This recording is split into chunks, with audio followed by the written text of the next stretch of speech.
Welcome, Broncos country, for the first episode ever of the Blucifer Boys. I'm joined. Lucifer boys. Yes, we need a song written. We need an intro video. We'll get there, guys. But we're going to be talking all about what's been going on with the Denver Broncos, the preseason, the position battles, Bo Nix, Nik Bonitto. There seems to be a divide in the fan base on whether we should be paying him right now, so we can debate that.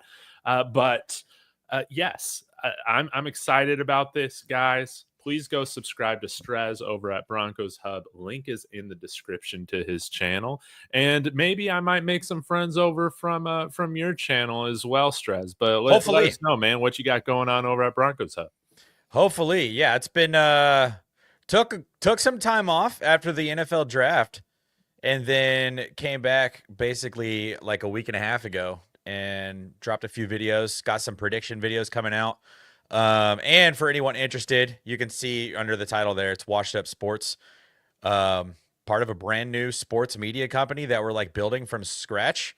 And you can also follow along there at the Water Boys College Football Show and the Washed Up Football Show. Water Boys is all about college football. Washed Up Football Show is all about the NFL. It's pretty fun. We got some cool stuff coming out over there. So yeah, a lot of stuff moving in the sports content world for your boy Strez over here. So dude, I love it. Well, again, thanks for carving out Thursdays for us to do this together in the season. Hydra Ammo already coming in here. We'll get to this here shortly. Oh, we will. We got some housekeeping to keep track of, man. We got the 5280 shirt. Can actually go buy this on it should be linked on my channel if you're interested. I actually designed this. You can get your hands on one of those over at the Broncos Hub if you want some. Oh, dude, maybe we can get a birthday present, man. Let's go. And that means you need to ship one out to the Denver Broncos, right? You were telling me today is the Denver Broncos' birthday. Today is the Denver Broncos' 61st birthday, I think. Okay. Maybe. I don't know if my math is right or not. I think it is their golden birthday. Right? I don't know. I woke up and I saw the post on their Instagram and their Twitter. I actually took a screenshot of it. Let me see if I can pull it up here real quickly. Yeah, established in 1960, so not 61st, 65th. Oh, okay. Right? Yeah. Yeah. So, yeah. Hey, Denver Broncos are on Medicare now, baby. Let's go. Not for long, though. Not for long. No, I'm just playing. But happy birthday, Denver. What's your to celebrate the Broncos' birthday?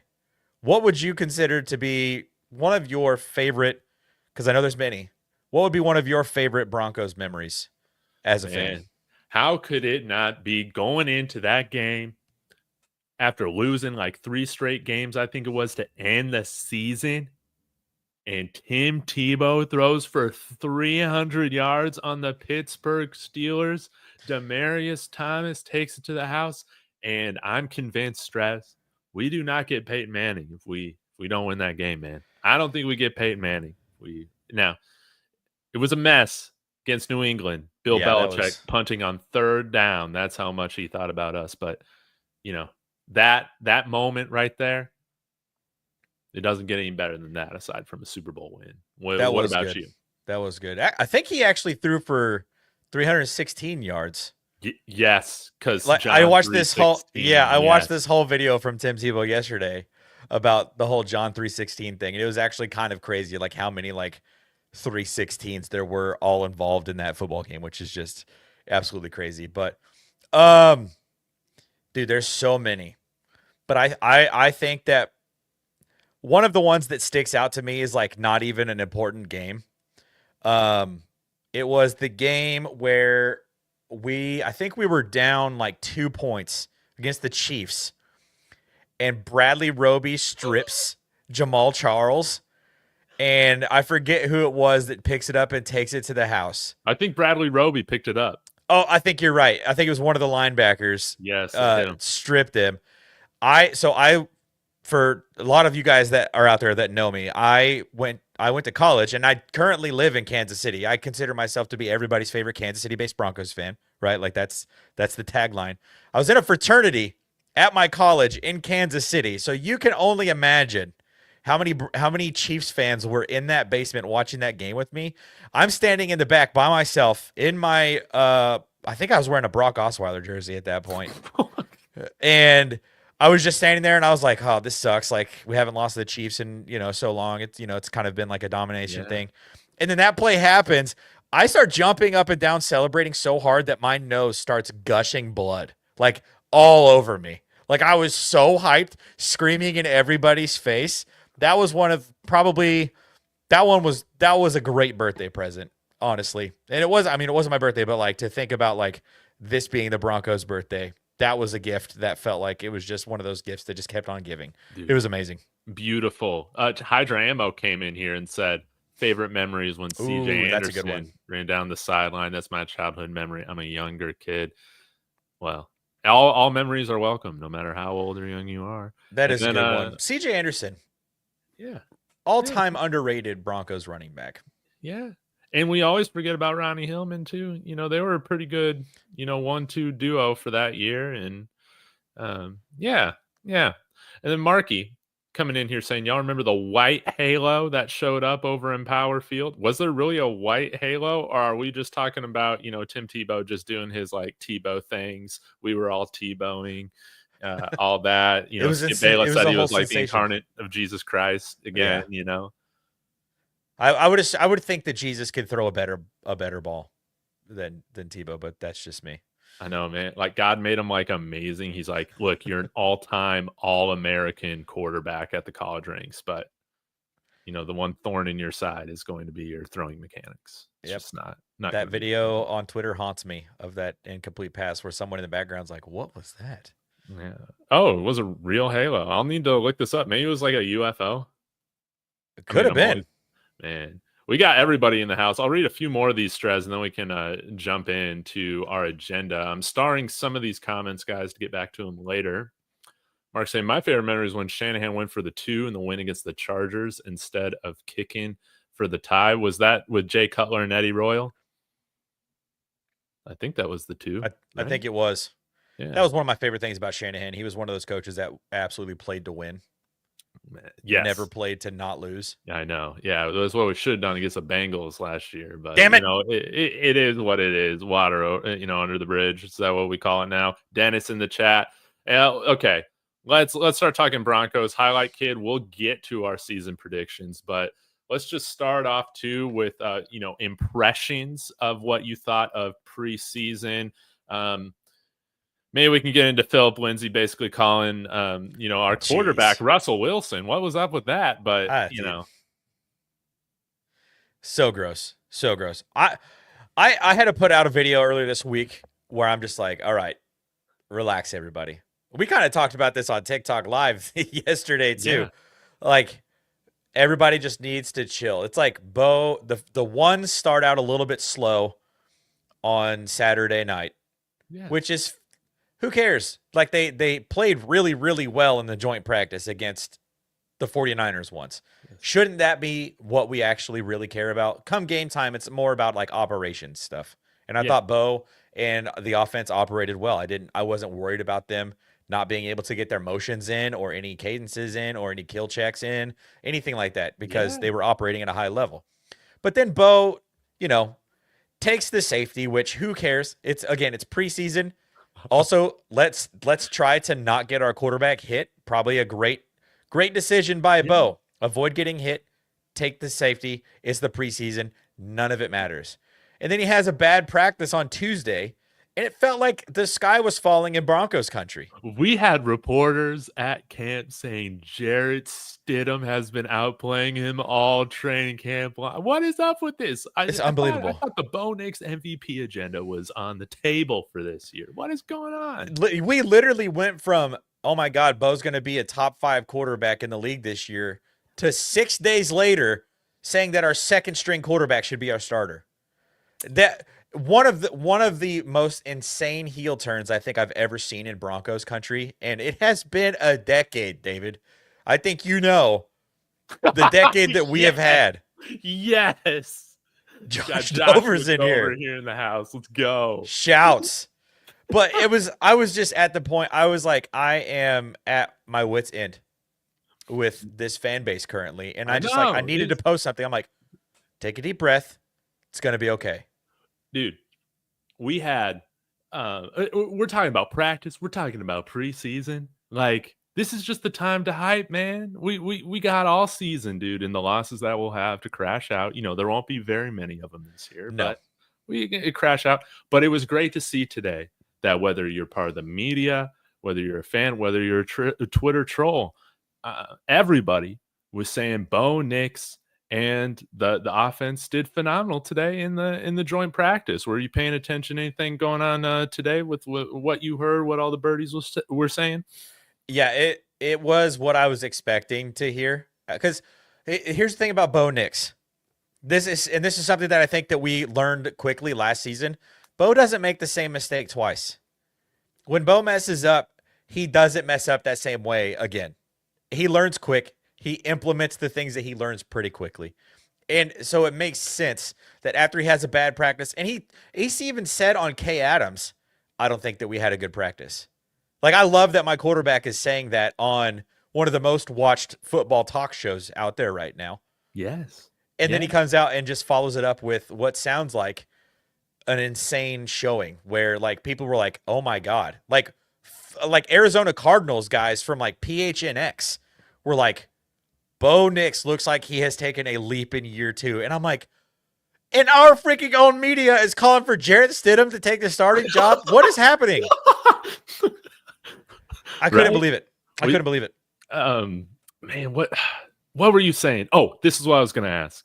You're talking about Bo Nix, talking about how we didn't have a good practice or how he hasn't had good practices.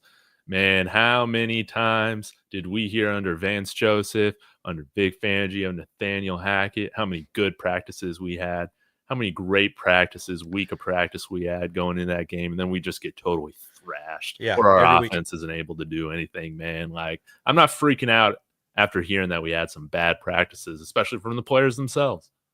Yeah, like if a player is owning up to not the practice wasn't what he thought it should be, and not just like any player, like your quarterback, the leader of your team, is straight up like, I don't think it was a good practice today. I think we got to be better. Like, that is something that you love to hear. Mm-hmm. You don't necessarily like hearing that they had a bad practice, but you do like hearing that your quarterback is like, yeah, we got to tighten this up. We got to be better. And I'll say this. I mean, I don't know if this was the plan, but it's still good news nonetheless. Sounds like the Broncos practiced so well today that, Sean Payton's like, man, we're going to give these guys off, most of the ones off against the Cardinals, and then have them play in week 3. I can't remember who we play in week 3. Saints. Oh, that'll be fun. But yeah, we'll have them play a little bit in week 3. So it sounds like, again, doing well in the joint practice against the Niners, did well with the Cardinals coming in here today. Even with Garrett Bowles, man, I forgot he had asthma. That's crazy. I did too. We drafted a guy with asthma. I know. From playing in the Mile High City.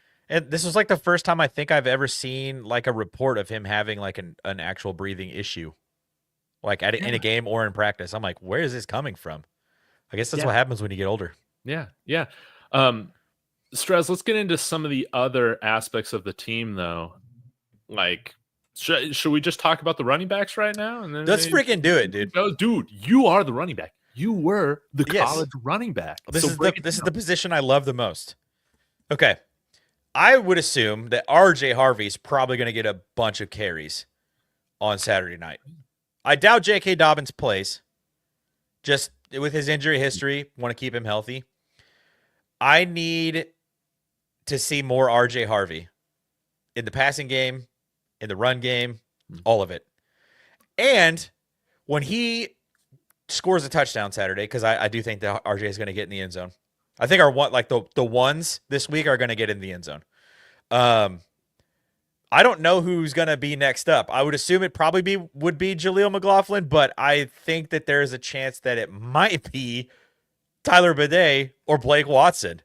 Audric Estime may not even make a trip out. I'm just kidding. He's probably going to be there. He's going to get a lot of reps in the second half. Like, Audric's probably going to play the whole second half. He's the only one left on the I think he might be, which is, I love it.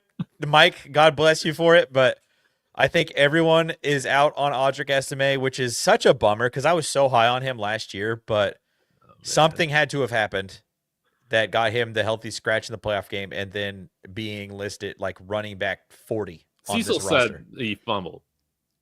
On, we will say, they've been popular. They've been in the headlines today. Josh and Cecil. That's what Cecil said last week. At least he fumbled during practice leading up to the Buffalo game. I mean, I feel like that's not something that would keep running back out of a game, but I don't know. I'm just some guy. But it just there has to be like I actually asked a buddy of mine the other day. I was like, did he try to sleep with Sean Payton's daughter? I'm like, what happened? Like, it feels like it had something terrible had to have happened. Dude, this is what happened. I'm going to look at the 10-yard split, dude, because even though Estime didn't run the fastest 40, we're like, dude, he had like a nice 10-yard split, dude. This guy looks slow as molasses off the line, man. He just looks slow. Yeah. His 10-yard split was 1.58. Not terrible. That's a lot of body to carry that for 10 yards too, though. I know, man. But he just looks so slow. But I will say this. I remember you and I had a conversation in the spring, I think, before the draft. We were talking running backs. And I said on that show, I would not mind if the Broncos' entire running back room looked completely different in the fall. And you did lo and behold, it's completely different going into the season than it was last season. So I guess I got what I wished for. Give me your room. How many are you keeping and who are you keeping?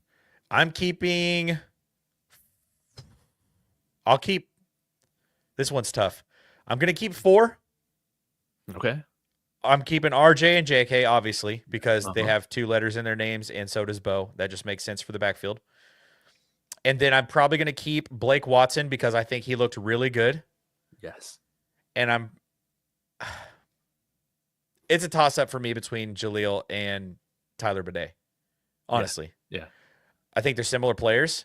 I think Jaleel's got a lot more game time experience, obviously. Right. And that can serve him well down the line. And I think Jaleel, when given some opportunities last season, like really showed his stuff last season. But again, I don't think it's going to matter because I think that we have a legit 1-2 in RJ and JK, and we're not going to really see RB3, RB4 all that often. So it doesn't really matter who the 3 and the 4 are because we're going to get such a healthy dose of RJ and JK. Now, there was a little bit debate about his performance against the Niners as well. But I really liked what I saw, like his ability to bounce outside, maybe bounced a few things outside that he shouldn't have. But yeah, would love to hear, again, since you've actually played the position, what you thought of RJ Harvey in bouncing those things outside. Like, what's going through your mind on whether you're going to stick with the plan on where the play is designed to go versus like, yeah, I'm just going to do my own thing. Yeah, I think if anyone is going to be allowed to do their own thing, it's going to be our fastest running back. And if we're running an outside zone scheme, I don't really mind if he bounces outside. Wonderfully said. And you saw him take that one. He rounded the zone and he just wrapped that thing around for a 10-yard. Yeah, if he gets the corner, it's going to be hard pressed for anybody to catch him.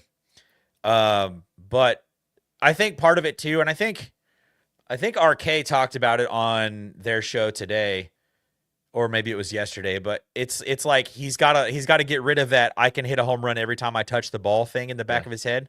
Yeah, which I don't mind that my running backs have that in their brain. Like, yes, go score a touchdown every time you touch the freaking football. Like, that's why when you watch camp footage, when you watch practice footage, that's why running backs, even though they've been hit 7 times and every single one of those hits would have been a tackle in a game time, they're still finishing through to like the back 30 yards because the point is to score a touchdown every time you touch the ball. If you're a running back, your goal should be score a touchdown every time you touch the football.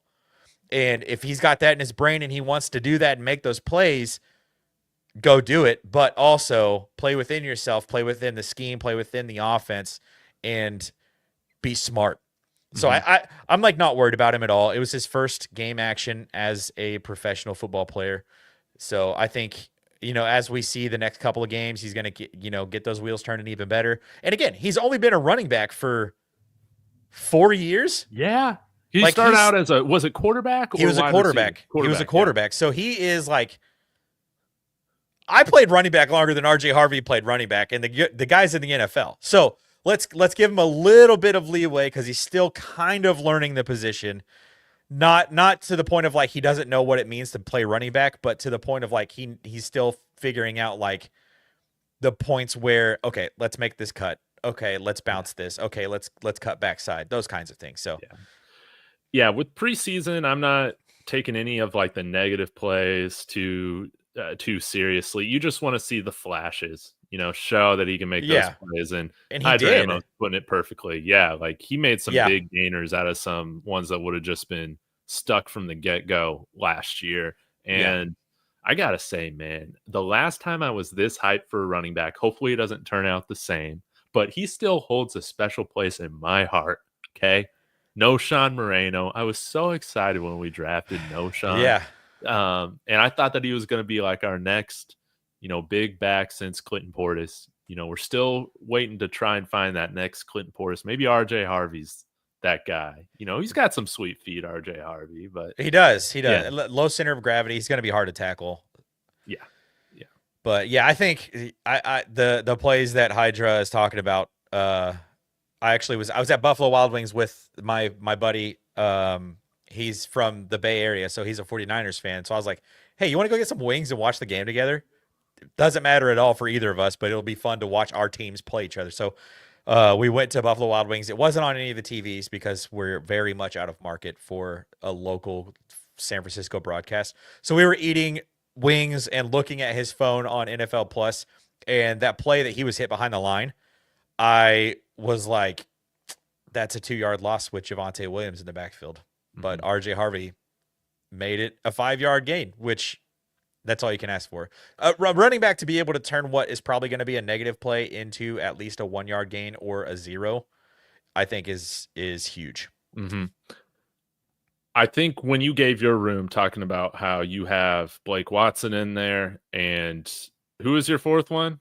It was either Tyler Bidet or Jaleel McLaughlin. Either one. This is how I would have the room. I think I would have the room RJJK. Tyler Bidet is that number 3. I think he's a lock, man. I doubted him for so long, but he hasn't missed a beat, since the back injury. His vision's there. Yeah. He's always making the most out of what's given to him. And again, he showcased that against the Niners. So I think he's going to make the team. I think he's shown too much on tape now between the Bucs game last year and then what he did last week, to where I don't think we could get away hiding him on the practice squad. And I would also keep Blake Watson because I loved his dynamicism. I think he led our team in yards per carry last week. He did. It has fumbled a little bit this week in practice. I'm not worried about it, but I do think it's going to be different than what the Broncos do. I think they keep those 3 guys, Bidet, JK, RJ, and then they also keep Jaleel. Even though Jaleel to me feels like a little bit more one-dimensional, I think it's clear Sean Payton likes him.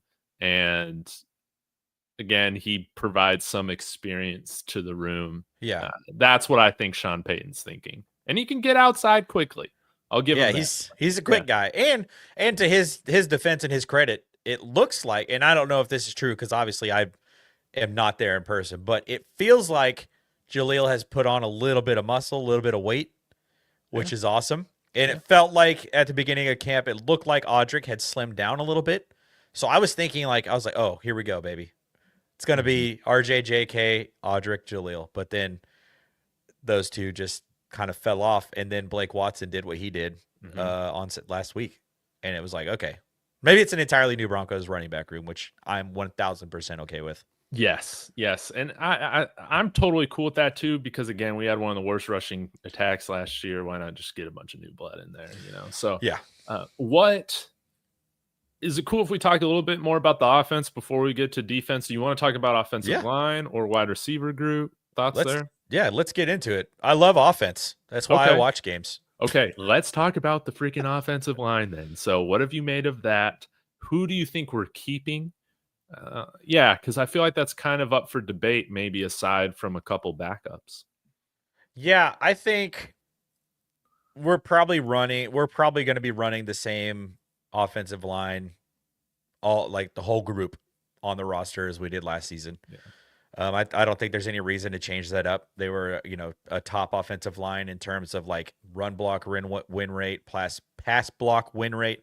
Say that 5 times fast. But I think they're a spectacular offensive line, and to be able to carry over that same offensive line with your second-year quarterback is huge. And even the guys who came in and did some of that spot duty during the season last year, those guys, I think them carrying over to this season as well in case of another random asthma attack or Mike McGlinchey's hip starts to hurt because of his sciatica. I don't know if he has sciatica. I'm just making old guy jokes. But yeah, I think offensive line is pretty set in stone. We'll see. We'll see what happens with the offensive line. Yeah. And then as far as the receivers go, I have no idea who 5 and 6 will be. Yeah. I really don't. Who are you debating between now? So, obviously, Court is 1.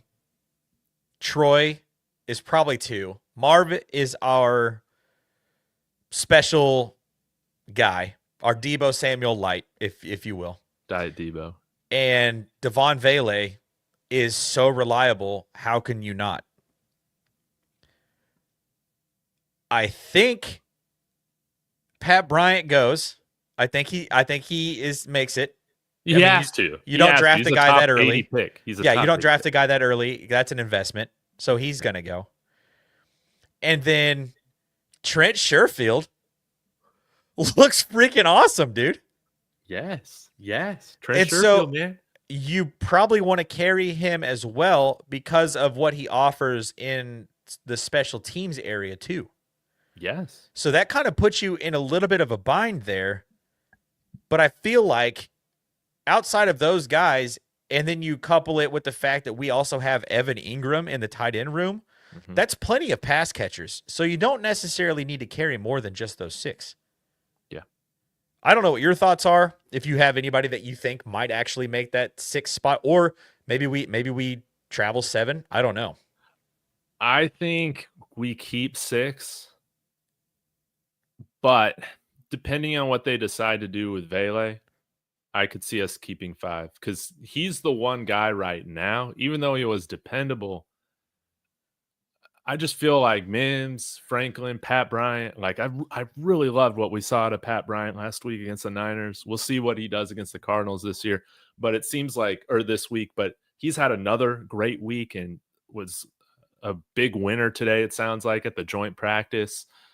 So, yeah, with Vele not battling a little bit of that knee injury, I think still. I mean, he had a big 70-yard touchdown catch today. So what do I know? But yeah, that I was gonna say. I felt like I read about Vele making some nice gains today. Yeah, I think you keep 6, and A.T. Perry. He's my meme love. He's just going to have to be on the practice squad. That's just going to have to be how it is, unless he goes out for 200 this week. But I think you keep 6. I think who's bringing this up? Dennis is saying, if we only keep 2 quarterbacks, which I think we can get away with Ellinger on the practice squad. I'm not worried about anybody taking him. And if they do, fine. Yeah. We'll be okay. We can go get Dylan Gabriel here soon. So, for our practice squad. But yeah, we can keep 4 running backs. We can keep 6 wide receivers. I don't think that's going to be an issue. I think if we want to keep 10 offensive linemen, that could cut into the wide receiver group. But I don't see us doing that this year. I don't think. I don't think that we do. I think we'll probably keep Alex Forsyth.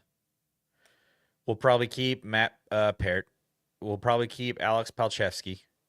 Yeah, those 3. Those are the 3 that I'm pretty sure will go. And I think we keep Nick Gargiulo. Him as well. Yes, because I think he was a big winner. So keeping 9, I feel like is pretty standard.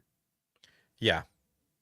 because Palchevsky, he's a swing tackle, so he can do either side. Yeah, and he can play guard. He can Yeah. play guard. So, yeah, I think that's how it lands, and yeah, there's no need to keep 3 quarterbacks. No. That's the one thing I'm very against with what they decide to do with this roster, man. Sam Ehlinger does not. Nah, man, he can be our emergency guy. He'll be just fine. Let's get to the defense, though. Let's get to the defense. Oh, baby. Jack, we talked a little bit about Bo to start it, so go rewind if you want to catch that. But man, we're not worried, man. We got the goat here. That's my dog. Bo Nix changed my life, baby. Yeah, exactly. But let's start out with this Nik Bonitto thing, man, to lead off the defense. What are your thoughts right now on is it true? Is like the bone spur stuff? I guess that's the deal with the foot injury, bone spur. Yeah, I mean, it is what it is. I think Nick's a dog, and it won't be long before he's back. He doesn't need to play until the beginning of September anyways, so I'm like not worried. He showed everything that I was expecting to see from him in that one drive where he had like 2 sacks and a QB hurry.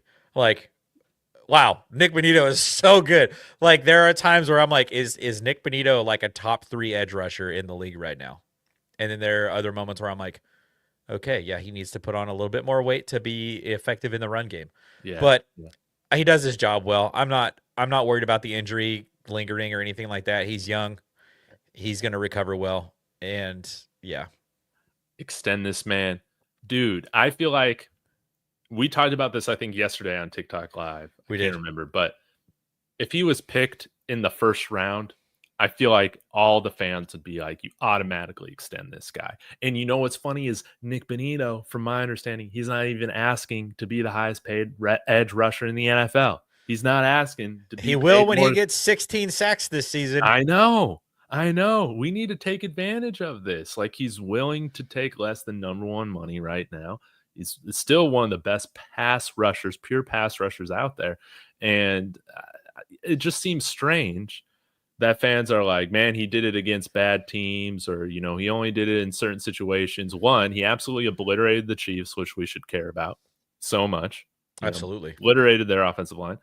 And then also, you want to use that argument, I guess you could use it for our whole offense last year with Bo Nix, because we didn't have that strong of a schedule. So do you just want to discount him having like a top 5 rookie year of all time last year? Like, come on, man. It's the NFL. If you're producing, regardless of who it's against, you should be compensated for it. I think he gets about $35 million a year, which I think is fair when you're going to see Micah Parsons and like TJ Watt already gotten to the 40s when it comes to annual value. Which is fine. Yeah, they've been in the league longer. They've done a lot more. Yeah. Player Why of the not year, have rookie 4 of or the 5 year. edges that you feel great about rushing the passer with? This is football. People get hurt. Yeah. No, it's crazy to me that people are so hesitant on extending him. He's probably the best pure pass rusher that we have had at edge since like Von Miller's 2017 season. That first step, that is rare. It's so Vaughn-esque. And when he has that long skinny towel hanging off of his back, like if you change the number, you would think, oh my God, that's Von Miller. Because he's got a great long arm when he likes to do those power moves, but his first step is so fast, 90% of the time it's like, was he offsides? How is he in the backfield already? Like, I saw there was a clip actually from the joint practice where he was tackling Christian McCaffrey before Christian McCaffrey had even taken the handoff.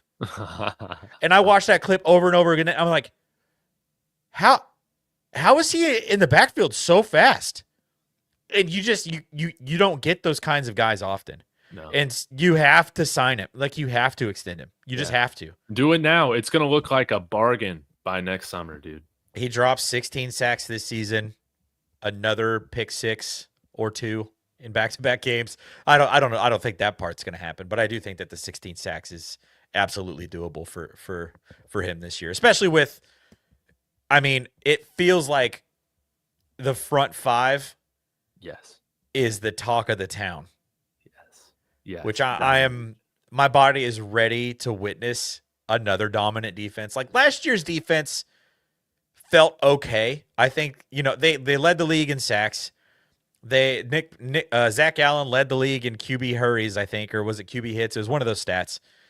Our like pass rush win rate was off the charts, but overall it felt like it was okay. Yeah, and I really do think that like going out and adding the guys that we added, Dre Greenlaw, Talanoa Hufanga, Q Robinson, Savion Jones looks, dude. He's looking to play like he's ready to play week 1, baby. Chris Jones was like my first thought, honestly. Yes. That was dude, like my even first wearing thought. the 95. 95, just a big dude that can just bull rush it from anywhere. I'm excited. I'm actually excited to see him play. Yeah. But then you added Jahdae Barron, who he might be Tyrann Mathieu when all is said and done. Like that might be the kind of player that he turns into, and I am all for it. Dude, what did you think of his tackles on Dude, he looked he was like on the ball. Yeah. As soon as it was thrown, he was breaking. He looked so good. Like that is so comforting to know that there's someone like that that's right there. And especially like I'll cut Jaquan McMillan some slack. That ball that Mac Jones threw that was actually a freaking dot. Like let's be honest, that pass was a dot, but it beat Jaquan. Does Jahdae get beat in that situation? I don't know, but it does feel like we have options at that spot, and it's actually going to be really fun to be able to see that. So like this defense, I'm so ready to watch this defense. As much as I love like the offense, and I'm like, I couldn't be happier that we've got a Buckeyes offensive skills guy for the first time in forever on this team. Let's go. But this defense, if they are what everybody is saying that they are, it's going to be a very fun football season, I think. Mm-hmm. The one thing I'm a little concerned about, and we saw this come up today in the joint practice. Now, I don't think Dre Greenlaw was taking part in like team portion of practice today, but Trey McBride freaking obliterated us today. That's I didn't see those reports. Yeah. And what do you feel like happens at the inside linebacker position aside from Dre Greenlaw? There's a big contingency that thinks Alex Singleton's spot might be up in the air. Justin Sternad. I was a little underwhelmed by Lavelle Bailey last week, but to be fair, I didn't go back and specifically watch him. But what do you think happens right now at the linebacker group? You think Karene Reed has a shot to make the active roster? I don't know. I'm honestly terrified about the linebacking core just because like Dre and Alex are both hurt at the same time, like already. Yes.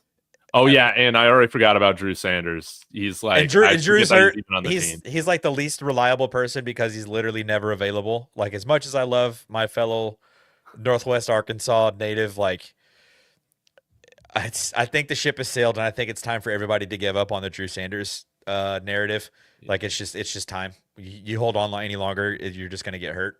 Yeah. But like that linebacker depth is a scary part. And so I'm just like, I think that we all as a Broncos country, like if you're a religious person, if you're a spiritual person, light a candle, say a prayer, lift up, the flying spaghetti monster, do whatever it is, pray to whatever God you believe in. Rub a crystal. That our linebacking core can just be healthy for 17 games 20 games, because that's what it's going to take. It's just terrifying. I don't really even want to talk about what is behind them, because I think Justin Sternad could be a good option. Yeah. But I don't know that I don't know that Justin Sternad would be an LB2 on any other team in the league. Yeah. Mm-hmm. Maybe a couple. But I think it is the thing. Like last year it was like Levi Wallace in the secondary after Riley Moss got hurt. We were fried chicken.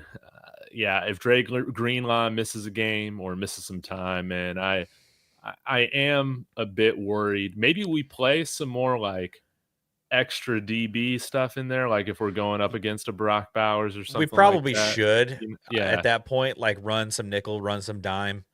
Get Jaquan and Jade both in there. Like yeah, if we need to run a six DB set, like do it.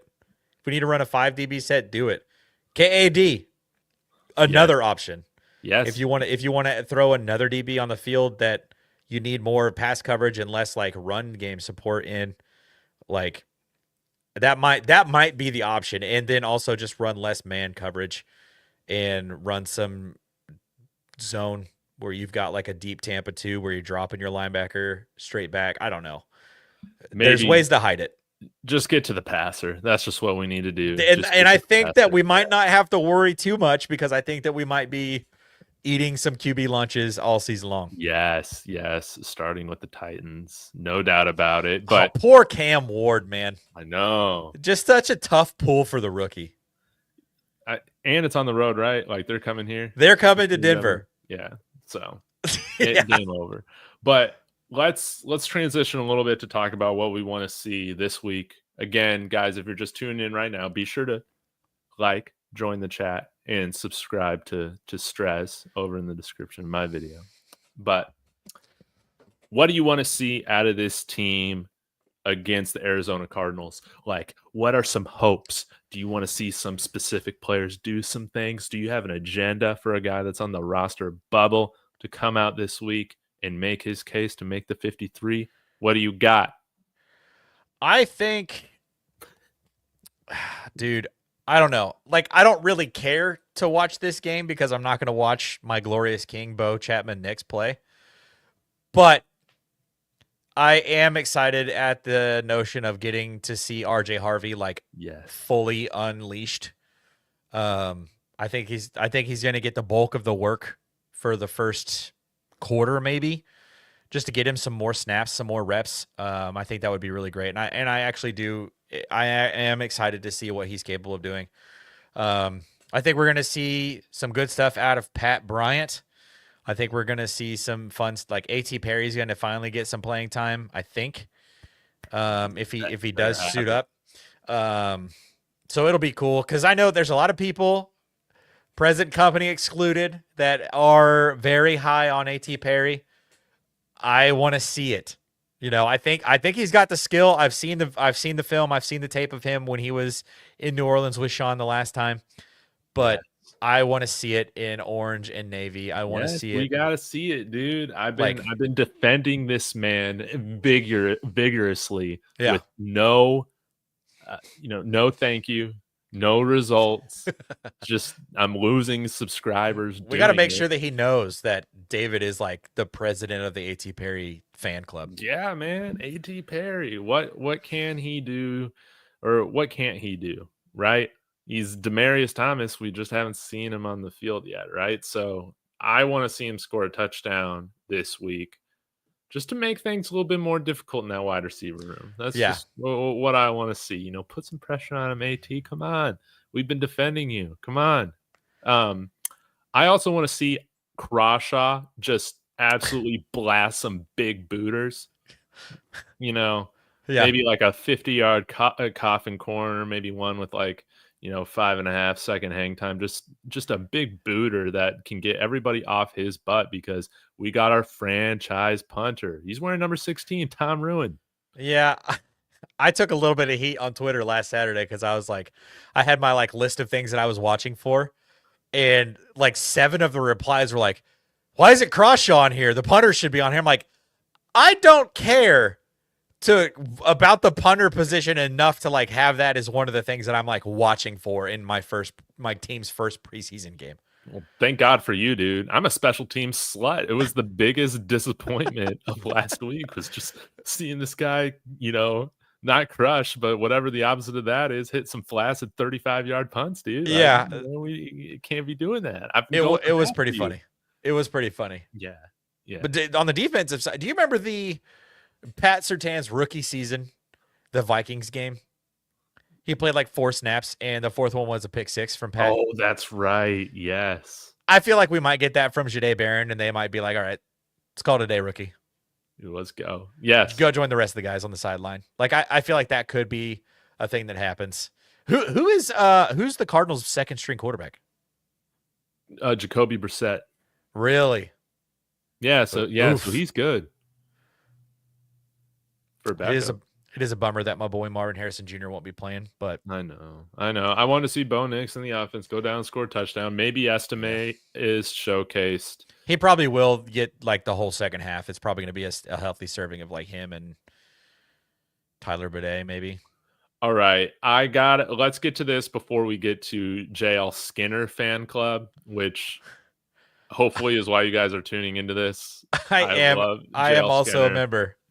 But Vegas says, what do you guys think we'll do with the second tight end spot? Thoughts, Stress? Evan Ingram. Lucas Kroll's I thought he's our tight end one. No, right? Lucas Kroll's our tight end one. Remember, he's like the best. Dude, but now I'm scared he's like doing so good that he's like going to make the roster. I'm like, he's the only person I'm like rooting against on the team. But I think that's all just because of, some of the Denver media. I like Lucas Kroll, and I think it might just be because he looks the part. Like, he's so big, dude. Like, he looks like Travis Kelce. He just looks like a tight end. You know what I mean? Yeah. Like, he's big, swagged out. Like his celebration on that touchdown catch that he had on Saturday he's like I was like, that's hilarious. Like, that's such a great, that was so funny.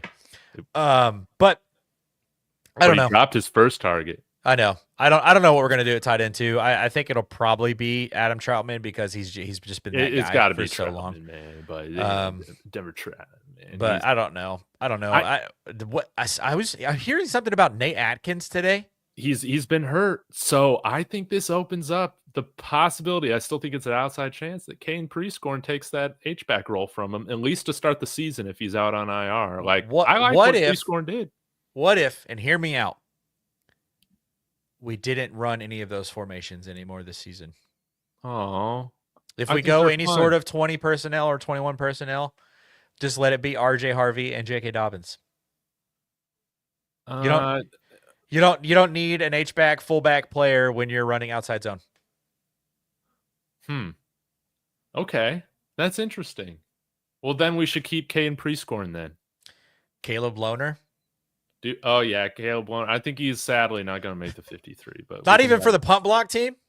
Yes. Yeah. Just have him stand there and jump straight up? Yeah, dude. He's white LeBron James, baby. We got him on the team. You're not putting LeBron James out there to block.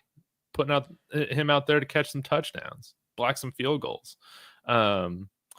Okay, let's talk about this. Now, Denver Trav brought this up, and I just had to say, I don't know if you caught this clip that the Broncos put out like on their official account. Hilarious, where they're interviewing all these kids on who they're most excited to watch at Denver Broncos. I did see that one. Did you see the kid that said JL Skinner? I was like, another man of culture. I understand this. Because I am constantly excited when this man is on the field. You got to sell me on JL Skinner, baby. Come on. Let's go. So he is an absolute unit of a human. Just a big guy for playing safety. Like maybe the biggest safety we've ever had. And he screams downhill. He is a special teams savant. He's on kickoff. He's on kickoff return. He's on the punt team. He's on the punt return team, probably. I don't know if he's on the punt return team. He has a nose for the football. My only question is he dumb? Like, why is he not getting any sort of like reps at safety ever? I know, dude. In pass coverage. Like, he must like really not know what he's looking at when he's in coverage. Because it's like that's the only thing that I can think of. Because he's fast, he's physical, he's big, he can hit. He's got decent ball skills. He just must not like understand what he's seeing in front of him. But then I was starting to think, well, dude, if he's 6'4", 220, we need guys from the linebacker spot who can cover. But maybe if he's not grasping you got to anticipate, at the linebacker spot. Maybe that's why we haven't seen an inside linebacker. Yeah. I don't know. Maybe he could be that guy that like because he can keep up with guys like Travis Kelce, Brock Bowers. He's big enough to body them both too. Yeah. Chiba's saying what I'm sadly thinking. Yeah, like that's my only that's my thought every time I see JL Skinner on the field. Because Well, like he was like one of my favorite players coming out of Boise State over the last like 6-7 years. Not just because he's a Bronco, but it was because I really like the way he plays safety. Like he's like, I'm gonna rip your head off kind of safety. And it just like hasn't produced anything. if only we could combine him and Devin Key into one safety. That would be ideal. Yes. Then But you would have I Brandon think Jones. he's gonna make the roster. JL should. Oh, he will, but he's on every special teams unit. Yes. For Also, those of that's you, why for Bidet the makes kids it out too. there watching this, and you want to play football, and especially if you want to play like in college, you want to make the bus. Be a good special teamer. Like that's the secret. Like kickoff return, punt, do everything. Do whatever you have to do to make the bus. Like you can make the bus if you're a special teamer. Yeah, and then when the chicks ask you what position you play and you tell them gunner, they're Bang. gonna like that. Personal protector, they'll really like that one. See, beautiful. Looks like we Tarzan also got plays like Sam Jane. Franklin. Yeah, maybe we have a plethora of good special teams players, and that would, that would be nice. Yeah. Stress, there were a few comments that I highlighted that I think we can get to this before we close out. I do want to say, Denver Trav, we definitely collaborate, man. I'll DM you, man. Be a lot of fun. Let's see here. But I guess we already talked about this. Money, we talked about that. Oh, here we go.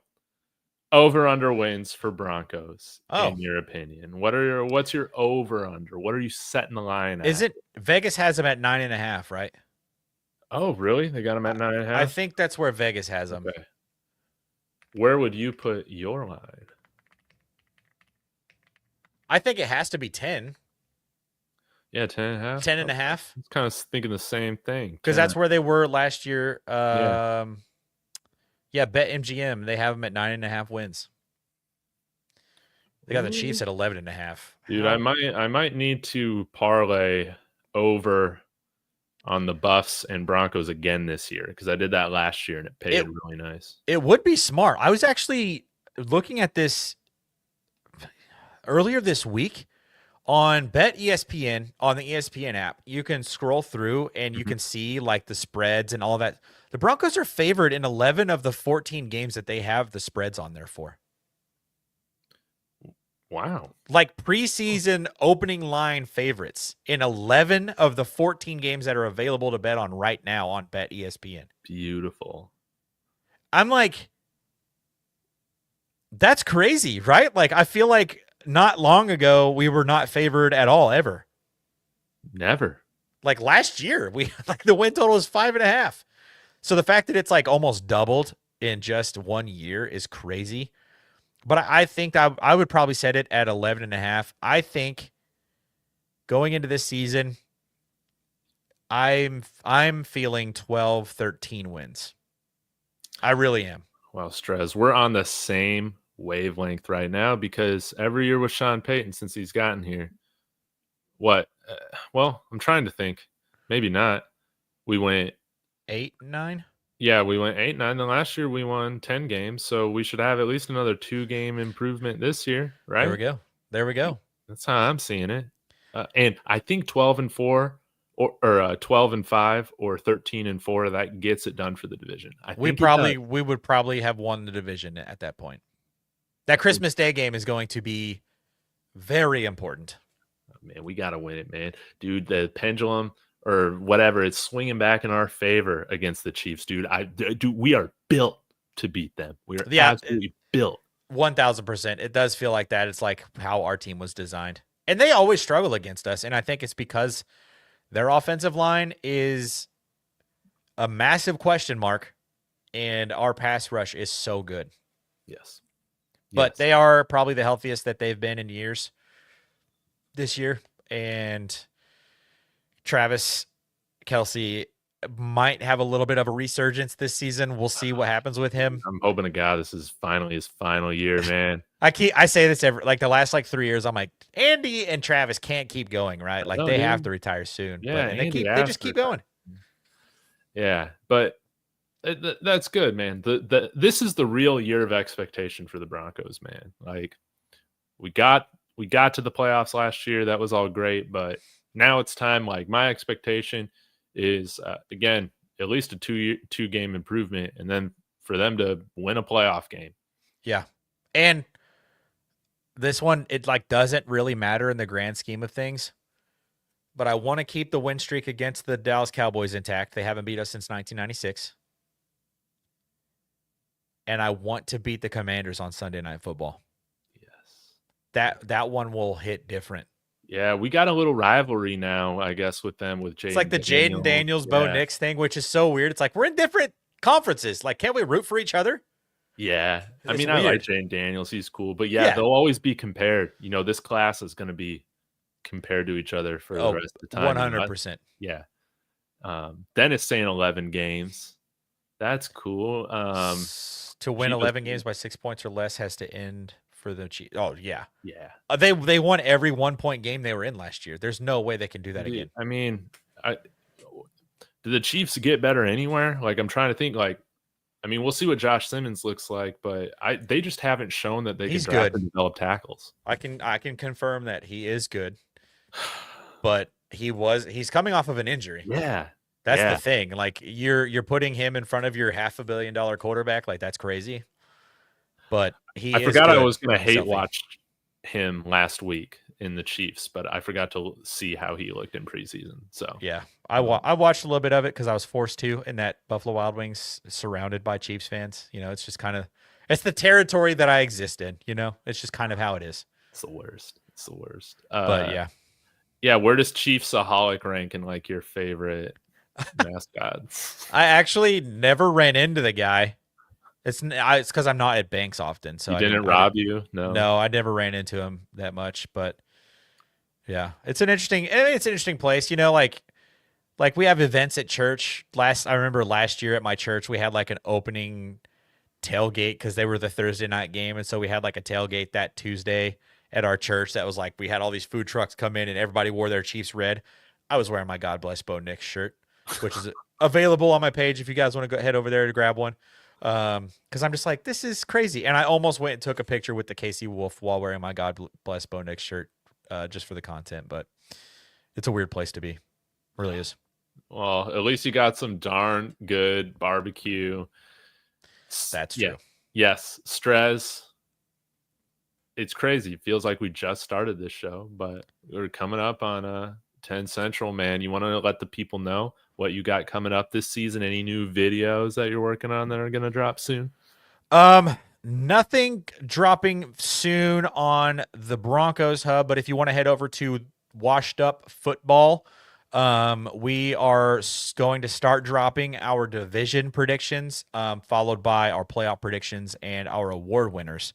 Over the next week and a half. So those will be fun videos to watch. Our NFC South video just dropped today. Yeah, that division is a dumpster fire, and we definitely did talk about it being that way. So head over there, check that out. If you like college football, be sure to check out the Waterboys College Football Show. I mean, we post videos every single day on those channels. Like it's a great production. One of our guys is former NFL All-Pro Justin Bethel. He's a part of the Washed Up crew, so he's a part of our Hear Me Out videos, which is really cool. We've got Trayvon Boykin in the works to be on some videos. We had some videos with Patrick Willis around the NFL draft this last season. So we got some cool stuff cooking over there at Washed Up Sports. So you can follow the Washed Up Sports Network, the Washed Up Football, and the Waterboys College Football Show. All of those are parts of the Washed Up Sports Network. So I loved it, and it's anything but washed up. Sounds like you guys are building some great things over there. That's awesome. Dude, it's literally like a month old, and we are like working on some really cool stuff coming up here, like in the next month or so. So we're really excited about it. And also, I'm gonna have the Broncos content for all the homies that subscribe to the Broncos Hub. Lucifer boys. Lucifer boys, this show every single Thursday except for the 21st because I think David's going to be out of town that week. I'm going to Vegas next week, baby. Wish me Have luck. fun. But we for those of you who don't know, this is a new weekly show that's going to be taking place on David Talks Broncos and on the Broncos Hub. This is the Lucifer boys. We're going to be live every Thursday at 9 o'clock Central, 8 o'clock Mountain, 10 o'clock Eastern, 7 o'clock West Coast if we have anybody in those time zones. It's gonna be fun. We're gonna be talking about the Thursday night football game because it'll still be going on. We're also gonna be talking about what we're looking forward for that Broncos game that week. It's gonna be a really cool show. So be sure to click the subscribe button on both of these channels. And I guess if you're also watching on Twitter as well. Yes, thanks for reposting, guys. I'm working on a Pat Bryant film room. Hopefully it'll drop tomorrow. So be on the lookout for that. Until next time, guys, we'll see you again here soon. Again, hit that like, subscribe on the way out. Go Broncos. Lucifer boys!